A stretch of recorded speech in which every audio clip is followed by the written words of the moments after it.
Money Train here, Feature X TV, HHB Media. We're at the Oscar Micheaux 2025 Festival, and we are here with the cast of Flight 182. And I'm here right now with Ripon Cinder. I'm the writer, director, and producer of the film. Sandeep Morrison. I'm one of the leads. I play Mandeep. So what was the hardest challenge of making this movie? We made this film in 2.5 days with a lot of love and labor, under $25,000, and the community pulled up, and we made a period piece about a true story. It's such an honor to be part of this story as a Punjabi Sikh Canadian because it's equal part reverence and remembrance. Tell us what they don't know what it's about. Tell them what it's about. Yeah, so a lot of people don't know, but in 1985, it was the biggest aviation attack of terrorism before 9/11. And this is that untold story that happened when a flight went down in the Atlantic Ocean. And we're actually in development on a feature right now, and we are running for the Oscars with this film. Well, guys, once again, shout out to Micheaux Film Festival. Great to be here. I was in a film called Time Setters. It was about Emmett Till and going back in time and saving them. So it was very powerful, very emotionally driven, and I was excited to lead that project. Other than that, we're just going to keep rolling. I got a film coming out called Leave, and that's going to be coming out in theaters January, Martin Luther King birthday, matter of fact, 2026. And that's going to be in theaters nationwide. And then I got another film coming out called The Other Side of Fame. That's going to be coming out in, I want to say, June of next year. So you can follow me on Instagram at Newton, Newton, Mayenge.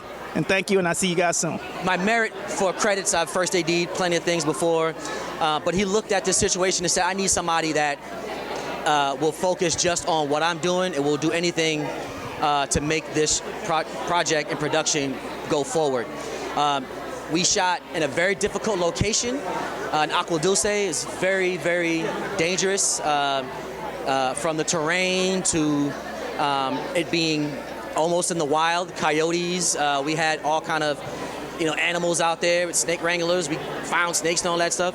So I'm that type of guy. I'm a rugged like AD. I've done a bunch of movies in and on location, and so he needed someone that would fit that profile, and I'm that guy. I'm ready to get in there, shoot, and mainly keep things safe. Okay, well, my name is Umran, and I am an actor in Legends. Legends is a short about a girl who gets a dance scholarship by accident and has to pretend that she's a dancer in order to stay enrolled in school.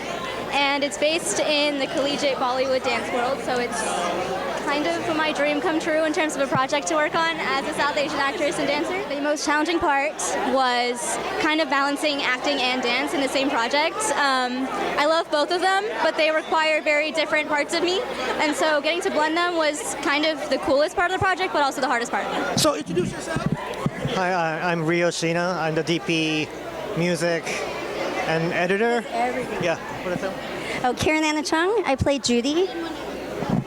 Hi, my name is Anthony Ma. I'm the writer and director of God and Buddha Are Friends. Jonathan Chung-Young, co-producer. Now, how did you get inspired to do this? What happened? What was the first moment that said, oh, we're doing God and Buddha and Friends? Well, okay, this story, So this story is about when I was 7 years old, when I fell into an existential crisis, when I met a Christian pastor, and he came in between me and my overprotective Buddhist mom. So it's based on a true story. Not much that was involved as part of being inspired by anything, but I felt like this needed to be told as a traumatic story, but a comedic story. So then I just sort of wrote it into a comedy. So now I sort of knight it as a traumedy of sorts. Hi everybody, my name is Jermaine Beebe and I'm with the film Harm in the Water. And Harm in the Water is about environmental justice and ocean justice involving a lot of communities throughout the Mississippi and Gulf region area and how they're being impacted by fertilizer and nutrient pollution. The film is meant for you to draw synergies and parallels what may be happening in your community. And great part about it is that we've been sort of being able to sort of galvanize and sort of begin to successfully do that in terms of bringing it to your universities, your schools, your organizations, or your communities, because there's what you get to see is sort of what these communities have sort of experienced throughout generations and how they've dealt with it, and now begin to talk about what can we do, how can we take action. And so I encourage everyone to check out harmingthewater.org We also have a site that we're building to help with solutions called oceanjustice.ai. And so we're going to continue to do that. And I think that's absolutely a part of, I probably say the main mission we have for this is that be able to draw parallels within your community, see the film, and then let's start the conversation, because the conversation is the first step to actually taking some real action and better advocating and hopefully being able to solve these issues that's been around for so long. I'm the writer, and I came out of acting retirement to star in it, because I started off as an actor, but I became really disenchanted with the things that I was going up for because it's so stereotypical. So I was like, oh, let me start writing what I want to be in, but because I first started writing personal things, I was like, I don't know if I can do that. But with this film, I started in grad school. I went to USC to get my MFA, and there I was like, I read this article about this black woman in New York who was held against her will for 3 days in a mental health institution. They labeled her bipolar, but she was not, and only because she said that she owned a luxury vehicle, that she was a banker, and that I think Barack Obama followed her on Twitter. It's wild. It's wild. And just thinking that a black woman's agency could be taken away that quickly, and that she must be insane to be these things that are besides what, white America thinks that we should be. But I'm a very kind of, I love fantasy, I love sci-fi, I love thrillers. So I got really dark with it. So this film follows a woman who was also held in this mysterious institution with other missing black women who have been taken from all over America and had their memories wiped. And so she's trying to get her memory back so she can fight to get out of this institution. And that's the character that I play. I'm also, I moderated several different conversations here at Micheaux Film Festival, and I'm also the co-producer of Missing Rhythms. Y'all just interviewed the writer, lead actress from that film. So I'm here in several different capacities, but it is always interesting when I'm like, oh yeah, my podcast is screening, because the past 2 years I had only films in the festival. My name is Imole Ladipo. I'm a film director. My film is screening tomorrow. It's called What Happens Now. It's going to be screening at 3:50 p.m. tomorrow. The film is about grief and redemption. It's about a man making a choice about finding his father's killer, in a way. So it's about him making a choice at that point in time. So it's not left on you to come and check what the choice was, so yeah.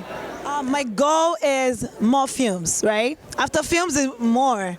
We need more films. So we're doing a feature, possibly not on this story per se, but I have 2 features that I'm currently writing that is also as dramatic, also as sad. I'm a happy person, I promise, but we gotta keep it real. So yeah, very dramatic, two feature films that I'm writing right now, and I also have like 3 short that I'm also developing at the moment. Hi, my name is Shantae Lewis. My film is called Hold On. It's literally about, I just want to ask you a question. Have you ever had a moment where you feel like you couldn't hold on any longer? I have a short story I wrote called My Lonely Phone Number. It was about a phone number I gave to a girl. I never heard back from her, so I got so bored I had to write a story about the phone number. What happened to the phone number, what she did, it was in her purse, so yeah, I held on for a lot. You held on. You had that love in your heart, and that's literally what my film is about. It's about faith and trying to hold on when you feel like all you want to do is let go. And this film has taught me actually a lot about that. When you have to find that love in the midst of grief. When you're trying to hang on, there's a lot of loss, and you got to find your purpose in it. It's a father. He's a husband. He's a devoted husband. He's a devoted father. He's taking care of his little girl. He's taking care of his wife, but she has cancer. And unfortunately, he loses her. And it's about that moment afterwards. That moment when we don't talk about, when regret hits you like a freight train, is that moment that we're sitting in. And I want to just give people a glimpse into what it takes to actually hold on. So the traumatist is the idea of going to therapy. The responsibility is always on you to do your healing. And we thought, well, why isn't the person who traumatized you have any participation in that? And then we theorized, what if there was a therapist who would hire actors to actually embody the person in your life that traumatized you? And then you as a patient get to enact violence onto that person as a way of trying to get catharsis. But of course, it's not all that simple.